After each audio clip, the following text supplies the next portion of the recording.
পবিত্র মাহে রমজানের শুভেচ্ছা। আশা করি সবাই ভালো আছেন। আজকে আমরা আড্ডা দিব এমন এক ক্ষুদে শিশুর সাথে যে মাত্র 9 বছর বয়সে পবিত্র কোরআন শরীফ লিখেছেন নিজ হাতে। তিনি যেমন সুন্দর লিখতে পারেন তেমন ভালো গাইতেও পারেন। অরিনা নামের এই প্রতিভাবান শিশুর সাথে আজকে আমাদের আড্ডা। চলুন শুরু করা যাক। অরিনা, কেমন আছো? আলহামদুলিল্লাহ ভালো আছি। আপনি কেমন আছেন? আমি আলহামদুলিল্লাহ ভালো আছি। আমরা আজকে তোমার সাথে অনেক বিষয়ে আমাদের আড্ডা হবে, গল্প হবে। আমরা আড্ডার শুরুতে তোমার থেকে একটি ইসলামী গজল শুনতে চাই। জি, এখন যেহেতু পবিত্র মাহে রমজান, তাই আমি একটি মাহে রমজান নিয়ে সঙ্গীত শুনি। এটা মূলত একটি মৌলিক সঙ্গীত। আকাশে উঠেছে রহমতের আলো, রমজান এলো বলে মন তো ভালো। আকাশে উঠেছে রহমতের আলো, রমজান এলো বলে মন তো ভালো। আজানে বেজে উঠে মুয়াজ্জিনের বাণী, সেহরি সময় ডাক দিও মা, রাখবো রোজা আমি। পবিত্র এই মাসের ইমান টাকার চেয়েও দামি। সেহরি সময় ডাক দিও মা, রাখবো রোজা আমি। পবিত্র এই মাসের ইমান টাকার চেয়েও দামি। মাশাআল্লাহ অরিনা, মাশাআল্লাহ। আমরা খুবই সুন্দর একটি গজল তোমার থেকে শুনলাম। আমরা একটু তোমার সম্পর্কে জানতে চাই। আসলে তুমি এখন, তোমার বয়স কত? আমার বয়স 10 বছর এখন, কিন্তু আমি যখন কোরআন শরীফটা লিখেছিলাম তখন আমার বয়স ছিল 9 বছর, চতুর্থ শ্রেণীতে থাকতে লিখেছি। আমরা জানি যে তুমি মাত্র 9 বছর বয়সে, তখন তুমি চতুর্থ শ্রেণীতে পড়তে, সেই সময় পূর্ণাঙ্গ কোরআন শরীফ তুমি নিজ হাতে লিখেছো এবং সেই লেখাটি আসলে আমরা দেখেছি, আমাদের হাতেও এখানে রয়েছে। বেশ সুন্দরভাবে তুমি এই বিষয়টি আমি একটু জানতে চাই যে আসলে এই লেখার গল্পটা কেন ছিল, কেন তোমার মধ্যে আসলে পবিত্র কোরআন লেখার ইচ্ছা আসলো, বা কারা কিভাবে তুমি এই অনুপ্রেরণাটা পেলে, একটু আমাদেরকে যদি জানাও। জি, আমি যখন ছোট ছিলাম, এর চেয়ে যখন ছোট ছিলাম তখন আমি সম্পূর্ণ কোরআন শরীফটা লিখিনি, কিন্তু আমার কোরআন শরীফের যে ছোট ছোট সূরাগুলো ছিল ওগুলো লিখতে বেশ ভালো লাগতো। এক কথায় আমার আরবি লিখতে অনেক ভালো লাগতো। তো আমার এই লেখা দেখে আমার ভাই আমাকে বললো, তুমি যেহেতু লিখতে পারো সম্পূর্ণটাই লিখে ফেলো। তো আমি সম্পূর্ণ কোরআন শরীফটাই লিখলাম। কত সময় লেগেছিল তোমার এটা লিখতে? এটা লিখতে 2 মাস লেগেছিল। পরীক্ষা এবং শুটিংয়ের জন্য এই বাড়তি সময়টুকু, তবে লেখা হয়েছিল 1 মাস 5 দিনে। 1 মাস 5 দিন লিখছিলে। আচ্ছা, তুমি এই যে এই সময়টা তুমি প্রতিদিন কত সময় লিখতে আমাদের একটু বলো, যদি তুমি তোমার কত সময় লাগতো, কিভাবে লিখতে? সকাল 7টা 8টা এরকম টাইমে বসলে 8টা 9টা এরকম টাইমের মধ্যে আবার লেখা হয়ে যেত আমার। প্রতিদিন কতটুকু লিখতে? প্রতিদিন 1 পারা করে লিখতাম। তার মধ্যে খেলাধুলা, তারপরে রেস্ট, যেটাই বলি না কেন, তারপরে গোসল, এই খাওয়া দাওয়া সব তো আছেই। ওই সময়টা তুমি পুরো তোমার লেখার দিকেই তোমার বেশি মনোযোগ থাকতো। আচ্ছা, তুমি এখন কোথায় পড়ছো, কিসে পড়ছো একটু জানতে চাই। এখন আমি বাংলাদেশ নৌবাহিনী স্কুল অ্যান্ড কলেজে পড়ছি। কোন ক্লাসে? ক্লাস 5। ক্লাস 5-এ পড়ছো। আচ্ছা, একটু আমাদেরকে তোমার কাছ থেকে আমরা যদি খুব পবিত্র কোরআনের তেলাওয়াত শুনতে চাই, তুমি আমাদেরকে প্রথম কোন তেলাওয়াতটি শোনাবে? জি, এখন আমি যে তেলাওয়াতটি শোনাচ্ছি এটা এই তেলাওয়াতের মধ্যে বলা হয়েছে যে প্রত্যেকটি প্রাণীকে মৃত্যুর স্বাদ গ্রহণ করতে হবে। তো এই তেলাওয়াতটাই আমি শোনাচ্ছি। একটু। আউযু বিল্লাহি মিনাশ শাইতানির রাজীম। বিসমিল্লাহির রহমানির রহিম। ইয়া ইবাদিয়াল্লাযীনা আমানু ইন্না আরদি ওয়াসিআতুন ফাইয়ায়া ফা'বুদুন। কুল্লু নাফসিন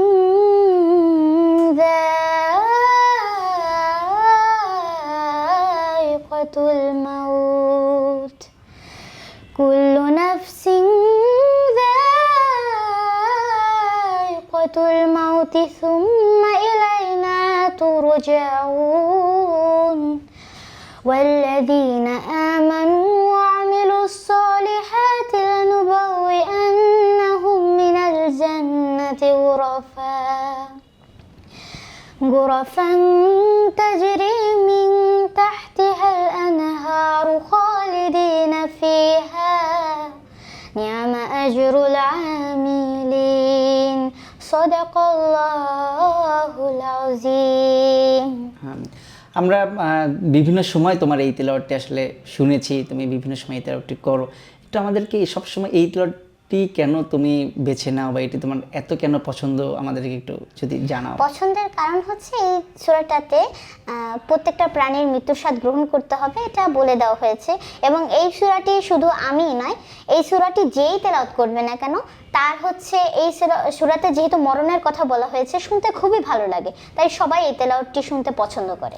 আমরা যদি এর বাইরেও তোমার পছন্দের অন্য কোনো একটি সূরার 3টি আয়াত শুনে আসতে চাই, তাহলে তুমি আমাদের কোন সূরাটি শোনাবে? সূরা নয়, যেহেতু বিভিন্ন মানে অন্য কিছু বলেছেন, তো সবাই জিনিসটিকে তেলাওয়াত বলে থাকে, সেটা কিন্তু আসলে একটি নাশিদ, তো সেটাই আমি শোনাই। আমাদের একটু শোনাও তাহলে। কিন্তু আসলে কিন্তু ওটা তেলাওয়াত নয়। আচ্ছা, ঠিক আছে, আমরা একটু শুনে আসি তাহলে। ঠিক আছে। طويل الشوق يبقى في اضطراب فقير في الحياة من الصحاب ومن يأمنك يا دنيا دواهي تدوسين المصاحب في التراب وأعجب من مريدك وهو يدري بأنك في الوراء أم الأوجاب ولولا أن لي معلا جميلا لبعت المكث فيها بالذهاب। মাশাআল্লাহ। অরিনা, আমরা বিভিন্ন সময় তোমার অনেক তেলাওয়াত শুনেছি, অনেক ইসলামী সঙ্গীত তোমার কণ্ঠে শুনেছি। আমরা এই যে তুমি খুব সুন্দরভাবে আসলে এত অল্প বয়সে সচরাচর আমরা দেখাও যায় না, আমাদের বিশেষ করে আমাদের এভাবে কখনো চোখেও পড়ে না যে মাত্র তুমি জানো তোমার বয়স মাত্র 10, এই বয়সের মধ্যেই তুমি অনেকগুলো অসাধ্য কাজ সাধন করেছো। তো আসলে এই বিষয়টি তোমার কেমন লাগে? তোমার নিশ্চয়ই অনেক বন্ধু আছে, সেই বন্ধুরা তোমাকে কি বলে? তাদের সাথে তোমার আড্ডাটা যখন হয় তখন কি বলো, আমাদেরকে একটু বলতে পারো? জি, তারা তো বলে যে দেখলাম তুমি সম্পূর্ণ কোরআন শরীফ হাতে লিখেছো, এই ব্যাপারে অনেক কিছুই জিজ্ঞাসা করে। তারপরে তারা এমনিতে আমাকে, যেমন আগে আমি যে রেল স্টেশনে ফুল বিক্রি করতাম, ওটা একটা অবশ্য শুটিংয়ের ক্লিপ ছিল, ওটাকে তারা অনেকেই মনে করে যে ওটাকে তারা ওভাবে নেয় বা শিক্ষকরা আমাকে ওভাবে নেয়, ওরকম কোনো কিছু না। তারা সকলেই জানে যে ওটা একটা ক্লিপ ছিল। তারপর হচ্ছে এই কোরআন শরীফ লেখার বিষয়ে তারা অনেক খুশি। তুমি যখন বাইরে যাও তখন মানুষের সাথে যখন কথা হয় তখন কি তোমাকে চিনতে পারে? তখন কেউ বলে যে হয়তো তুমি শপিংয়ে যাচ্ছ অথবা তুমি কোনো রেস্টুরেন্টে গিয়েছো, সেই সময় তোমার সাথে যাদের কথা হয় তারা কি এসে তোমাকে মানে চিনতে পারে কিনা বা কথা বলে কিনা? হ্যাঁ, আলহামদুলিল্লাহ, তারা অনেকে আমার সাথে কথা বলে যে তোমাকে ইউটিউবে দেখেছি, তুমি গজল গাও, এরকম টাইপের অনেক কথা বলে। আমরা তোমার এই যে শুরুর যাত্রাটা আসলে কেমন ছিল, সেই জার্নিটা কি আমাদের একটু বলতে পারো? যে তুমি যখন, আমরা শুনেছি তুমি আরও 4-5 বছর বয়স থেকেই ইসলামী সঙ্গীত সহ কোরআনের আয়াত লিখো, তো এই বিষয়টা কেমন ছিল? এটা হচ্ছে আমি প্রথমে একটা প্রতিযোগিতায় গিয়েছিলাম। তো ওইখানে হচ্ছে আমি যখন প্রতিযোগিতায় ছিলাম তখন হচ্ছে সেখানে আমাকে দেয়নি চান্স, মানে 10 জনের মধ্যে আমাকে রাখিনি, এবং তখন হচ্ছে আমি কান্না করছিলাম। তখন নাইম ভাই নামক একটা ভাইয়া এসে, অবশ্য তাকে আমি বলি আমার মামাতো ভাই, তবে সে আমার মামাতো ভাই না, সে হচ্ছে এসে আমাকে বলে তুমি কান্না করছো কেন? আমি বললাম যে আমাকে এখানে 10 জনের মধ্যে রাখিনি। তখন সে বললো তোমার কণ্ঠ তো অনেক ভালো। তারপরের দিনই আমাদের বাসায়, মানে সেদিনই ভাইয়া বাসায় আসে এবং পরের দিন হচ্ছে আমরা রেকর্ডিংয়ে যাই। তো মানে ভাইয়াকে যে আমি বলি আমার ভাইয়া, তবে ভাইয়া বলি কারণ হচ্ছে এই মানে কয়েক বছরের মধ্যেই ভাইয়া আমার আপন একেবারে হয়ে গেছে। মানে এক কথায় আপন ভাইকে যতটা বলি তার চেয়ে ভাইয়াকে বেশি ভালোবাসি। এর কত আগের কথা? এটা প্রায় 4-5 বছর আগের কথা, যে সময় আমার বয়স মাত্র 5 বছর ছিল। তো ওই সময় হচ্ছে আমরা ধীরে ধীরে গজল এসব ইত্যাদি করা শুরু করি। আচ্ছা, তুমি এখন আমাদের যারা দর্শক রয়েছেন তাদের উদ্দেশ্যে অন্য কোনো কিছু একটা আমাদের শোনাও, কি শোনাতে চাও যদি তোমার কাছে জানতে চাই? যে আমি একটি ইসলামিক সঙ্গীত পরিবেশন করি। জি, আমরা শুনে আসি একটি ইসলামিক সঙ্গীত তাহলে তোমার কাছ থেকে। জি, এখন আমি একটি সঙ্গীত পরিবেশন করছি, এটা হচ্ছে মাকে নিয়ে একটি সঙ্গীত। যে মা আমায় ছোট থেকে মায়ার জালে বন্দি রেখে করেছে পালন,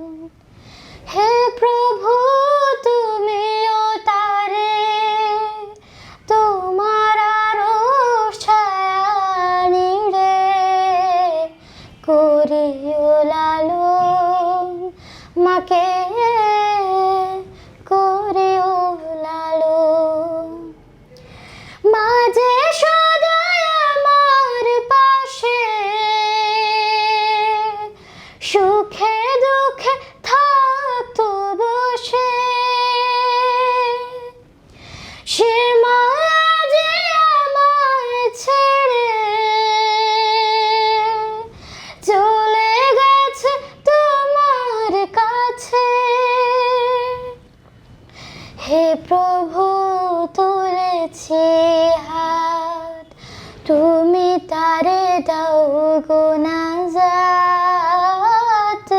করে নাও আপন।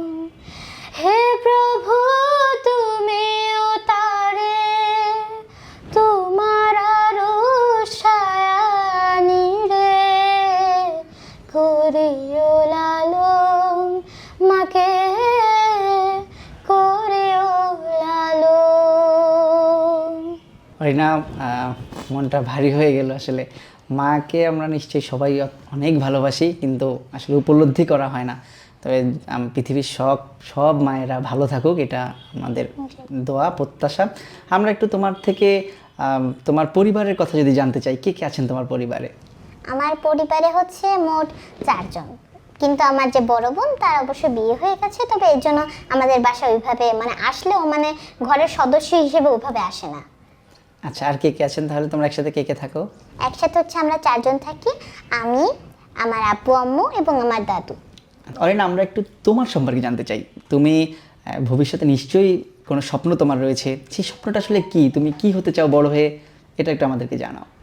জি, আমি হচ্ছে প্রত্যেকটা গরিব দুঃখীর অসহায়দের সাহায্য করতে চাই এবং সবার উপকারিতা আসতে চাই, কেউ যেন আমার দ্বারা কষ্ট না পায়, এটাই আমি চাই। কিভাবে আসলে এই উপকারটা করবে মানুষের? যেমন আমাদের বর্তমানে একটা বিজনেস পেজ আছে, সেটা আমরা এখন থেকে নয় আর অনেক আগে থেকেই করি, এবং এই যে বিজনেস পেজটা, এখান থেকে আমাদের হচ্ছে আমরা সবাইকে সাহায্য করার চেষ্টা করব এবং করছি বর্তমানে। আমাদের আশেপাশে যারা আছে তাদেরকে উপকারিতা আমরা করতে চাই। আমি একটা সময় শুনেছিলাম যে তোমার বড় হয়ে চিকিৎসক হওয়ার স্বপ্ন, এটা কি আসলে সত্য কিনা বা কতটা সত্য জানতে চাই। জি, আল্লাহ তাআলা নসিবে যেটা লিখেছেন সেটা হতে হবে, তবে মানুষের কিছু ইচ্ছা থাকে, তবে ওর মধ্যে হচ্ছে আমার ইচ্ছা আছে ডাক্তার হওয়ার। আচ্ছা, তোমার জন্য শুভকামনা। আমরা এখন একটু তোমার যে তুমি নিজ হাতে পবিত্র কোরআন শরীফ লিখেছো, আমরা সেই আবার একটু তোমার কাছ থেকে তুমি লেখা যেমন দেখতে চাই, সেই লেখা দেখার আগে তোমার থেকে অন্য আরেকটি তেলাওয়াত শুনে আসতে চাই। আউযু বিল্লাহি মিনাশ শাইতানির রাজীম, বিসমিল্লাহির রহমানির রহিম। ইন্নাল্লাযীনা আমানু ওয়া আমিলুস সলিহাতি কানাত লাহুম জান্নাতুল ফিরদাউসি নুজলা خالدين فيها لا يبغون عنها حولا قل لو كان البحر مدادا لكلمات ربي لنفد البحر قبل أن تنفد كلمات ربي ولو جئنا بمثله مددا صدق الله العظيم। মাশাআল্লাহ না, মাশাআল্লাহ। আমরা তেলাওয়াত শুনলাম, আমি এবার আমার অনুরোধের জায়গা থেকে তোমার থেকে আরেকটি ইসলামী সঙ্গীত শুনতে চাই। মন মাঝি খবরদার, আমার তোরে যেন ফেরে না, আমার নৌকা যেন ডুবে না। মন মাঝি খবরদার, 3.5 হাত নৌকার খাঁচা, মন মাঝি রে ঘন ঘন জোড়া।